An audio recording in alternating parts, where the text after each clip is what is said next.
I walked into the hotel lobby with a forced smile, my heart heavy. Everything sparkled. The crystal chandeliers, the marble floors reflecting the footsteps of elegantly dressed guests. The air was filled with the scent of fresh roses and champagne, yet I couldn't enjoy any of it. Today was my daughter Lauren's wedding day, but somehow, I felt like I didn't belong here.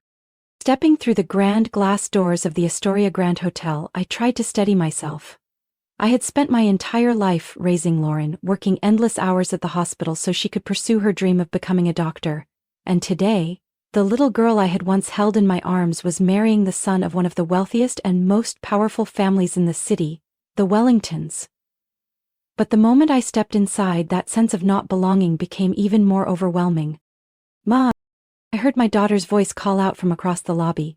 Turning around, I saw Lauren rushing toward me, still dressed in her regular clothes instead of the stunning wedding gown she had spent months choosing. Her eyes were filled with tension, and her forced smile did little to hide her unease. She grabbed my hand tightly, whispering so fast that I had to strain to hear her. "Mom, they changed your seating arrangement." I blinked. "What do you mean?" Lauren squeezed my hand even tighter, her gaze avoiding mine as she looked down at the floor. "You're sitting near the kitchen."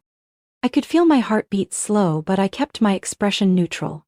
I had expected something like this.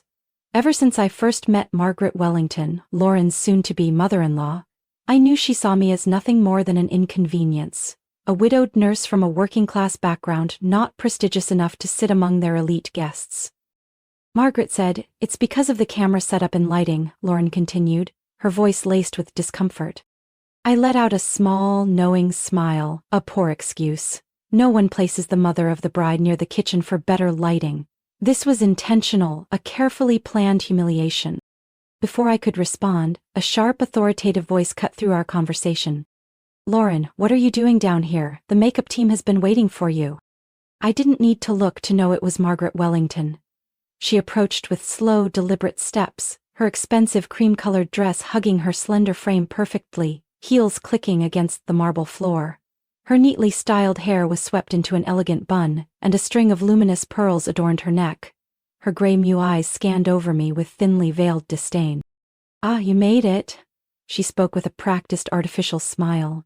"I assume Lauren has already informed you about the seating arrangement, hasn't she?" I kept my composure, meeting Margaret's gaze directly. "Yes, I know." She tilted her head slightly, the smile never fading, but her voice sharpened. "I'm sure you understand, this wedding has very important guests and we need everything to be absolutely perfect." I knew exactly what she meant. I didn't fit into the perfect picture she was trying to create. I was an unwanted stain among the polished elite, where social status meant everything. Lauren glanced at me, worried, but I simply gave her a small nod. "You should head to the bridal suite, sweetheart," I said softly. "No one wants the bride to be late." Lauren bit her lip, hesitated for a moment, but then turned and walked away. As soon as she disappeared, Margaret stepped closer, lowering her voice but making sure every word hit its mark. "You know, Olivia," she dropped any pretense of politeness, using my first name with pointed familiarity, "we've done everything we can to accommodate Lauren. She was insistent on inviting you, but I trust you understand your place. No one wants an ordinary nurse tarnishing the image of the Wellington family on such an important day." I clenched my fists slightly but kept my voice steady. "I'm not here to embarrass anyone. I just want to witness my daughter's special day." Margaret raised an eyebrow, her cold smile deepening. "Good, then enjoy your meal. With the staff, I'm sure you'll feel more comfortable among people of your kind." I didn't respond. I had been a nurse for nearly 20 years. I had seen people in their weakest, most desperate moments, begging for one more chance at life, whispering their final words to their loved ones. I had fought against death itself, done things that people like Margaret Wellington could never begin to understand. She thought I wasn't worthy? I had met plenty like her before. But today was not the day for a fight. I turned and walked toward the banquet hall. If they thought they could break me, they were wrong. I wouldn't go down that easily. I stepped into the grand ballroom, my heart heavy, but my face calm and composed. The crystal chandeliers sparkled overhead, their light reflecting off the polished marble floor. Guests in expensive gowns and tailored suits raised their delicate champagne flutes, engaged in lively conversations. But no matter how extravagant the setting was, I could feel the weight of something unseen pressing down on me. the silent scorn of the Wellington family.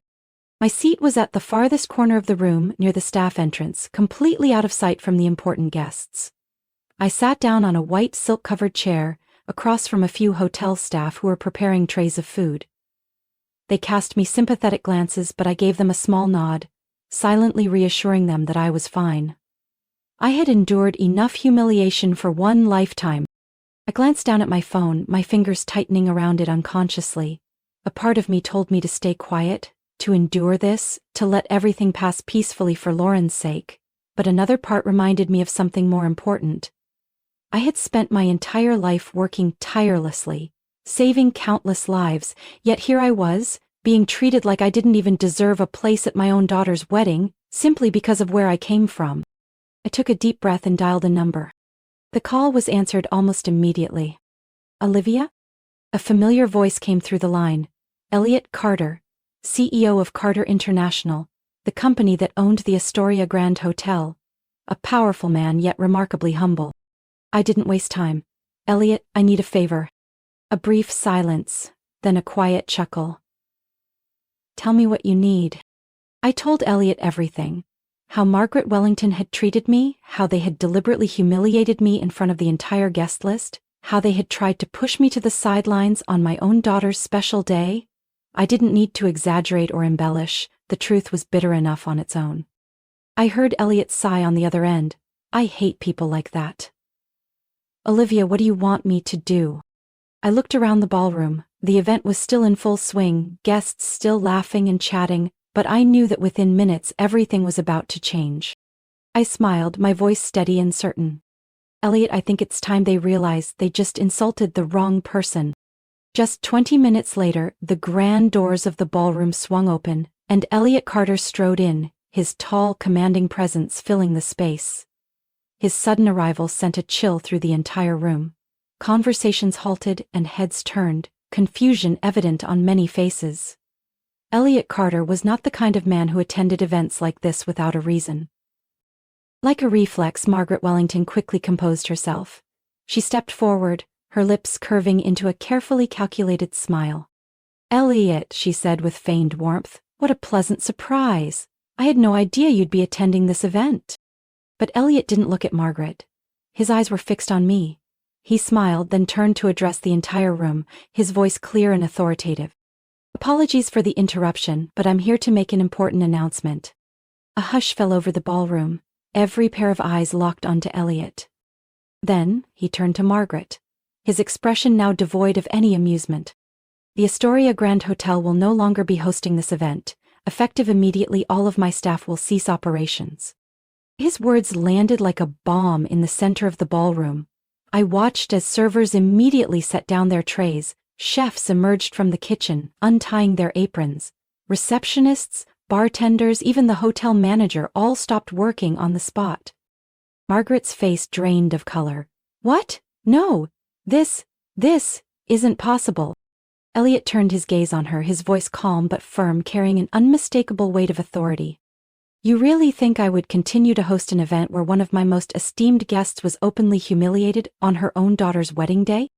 The ballroom was deathly silent. A few guests began whispering amongst themselves, confused glances, skeptical stares, all directed at Margaret Wellington. Margaret stammered, her composure slipping. What are you talking about? Who was humiliated? Elliot turned back to me, his eyes filled with genuine respect. Olivia Warren is not just a nurse. His voice carried through the room. She has saved thousands of lives throughout her career, led some of the largest public health initiatives in this state. And more importantly, he turned back to Margaret, locking eyes with her. She is a senior board member of the Carter Medical Foundation, the very organization that has funded millions of dollars in grants to hospitals, including the one your family operates. This time, the entire room fell into a stunned silence. I saw Lauren staring at me, her mouth slightly open in shock. She had never known the truth. Margaret Wellington stood frozen, her face drained of all color. No, that's not possible. But Elliot wasn't finished. You thought Olivia Warren was just an ordinary nurse? You just made the biggest mistake of your life. Every pair of eyes turned toward Margaret, and she knew. She had lost. Lauren trembled as she stepped closer to me, her eyes filled with guilt. Mom, why didn't you ever tell me? I gently squeezed my daughter's hand, offering her a reassuring smile. Because I wanted you to choose your own path, not be influenced by what I have. Tears welled up in Lauren's eyes before she threw her arms around me, holding me tightly. But I knew this was just the beginning. I let go of my daughter, brushing a tear from her cheek before turning back to face the room, which was still reeling from the shock. Margaret Wellington stood motionless, her once sharp, condescending gaze now replaced with sheer panic and regret. The very guests who had once admired her were now whispering among themselves, exchanging skeptical glances. I took a step forward, my voice calm but unwavering as it echoed through the silent ballroom. I didn't come here to ruin my daughter's wedding, but if anyone thought they could demean me and get away with it, they were mistaken. I turned my gaze toward Elliot Carter, who still stood beside me, his expression firm and unwavering. Elliot, I truly appreciate your help, but I don't want today to be a disaster for Lauren. This wedding will go on, but there will be some changes. Elliot smiled slightly and nodded, fully trusting my decision. I then turned toward the event coordinator, a middle-aged woman standing in the corner, looking utterly lost in the chaos. Start over. I will personally oversee everything, and first, let's rearrange the seating. A few murmurs rippled through the crowd, but no one dared to object. I glanced toward the table where I had originally been placed near the kitchen. Margaret Wellington now stood beside it, looking like a stranger in the very space she once controlled. I met her eyes and let a small, knowing smile play at the corner of my lips. I think this spot suits you perfectly, Margaret. She opened her mouth to protest but quickly shut it when she noticed every pair of eyes in the room now focused on her. She no longer had the authority to command anyone. Lauren took my hand, her gaze now filled with admiration and respect. Mom, do you really want the wedding to continue? I squeezed her hand gently, offering a reassuring smile. Of course. But this time, you will walk into your marriage as yourself, not as someone trying to fit into a family that doesn't accept you. Lauren nodded, her eyes glistening with emotion. Thank you, Mom. The wedding proceeded, but the atmosphere had completely changed. The servers returned, not under Margaret's orders but as part of an event that I now oversaw.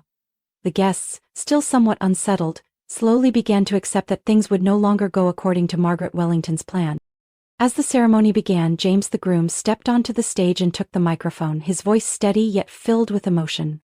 Before we continue, I need to say something. Mrs. Olivia, I owe you an apology. I blinked, looking up at him. James continued, his deep voice filled with conviction. I stood by, while my mother treated you unfairly. I thought that avoiding confrontation was the right thing to do, but I was wrong. And I won't let it happen again. He turned to Lauren, then back to me. I also have something important to say. I've done a lot of thinking these past few months, and today I want to make the biggest decision of my life. The entire ballroom fell into a tense silence. I could feel the anxiety radiating from Margaret Wellington, who was now stealing nervous glances at her son. James took a deep breath and declared firmly, I am stepping down from my position on my family's hospital board. I am going to medical school. I want to save lives, just like Lauren's mother. Margaret staggered slightly, her face a mask of disbelief. No, James, you can't do this. We had a plan. No, Mother. James met her gaze, and for the first time, his voice carried an unshakable determination. That was your plan, not mine. The entire room held its breath. Lauren began to cry, but this time, it wasn't out of sadness, it was out of pride. I studied James for a long moment before nodding. You're going to be a great doctor, James.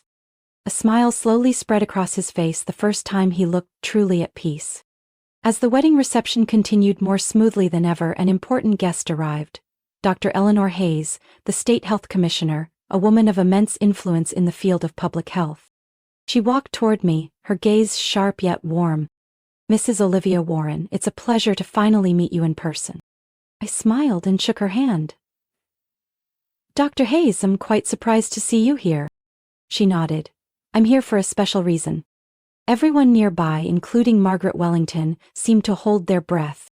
Dr. Hayes looked at me directly. I'll be retiring next year, and we are currently searching for my replacement as State Health Commissioner. I blinked. A murmur spread across the ballroom. She continued, her voice steady and firm. The board has reviewed many candidates and you are the one I want to nominate. The room fell into a stunned silence. Margaret collapsed into her chair, speechless. Lauren squeezed my hand. Mom? I looked at my daughter, then turned to Dr. Hayes. I didn't need time to think. I had spent my entire life helping patients in hospital rooms, but now I could do even more. I took a deep breath and smiled. I would be honored to accept this nomination.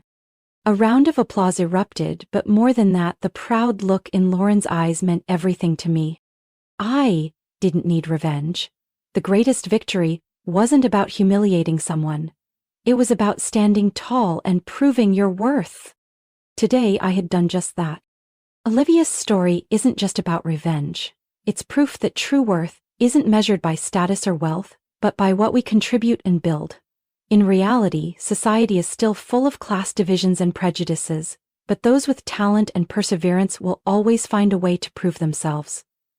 Sometimes winning isn't about tearing others down, it's about standing firm in the face of disrespect and letting the truth speak for itself. True value can never be hidden, it just waits for the right moment to shine. What do you think about Olivia's story? Did she handle the Wellington family's disdain the right way? Have you ever experienced a similar situation in real life? Share your thoughts in the comments, and don't forget to follow the channel for more inspiring family and life stories.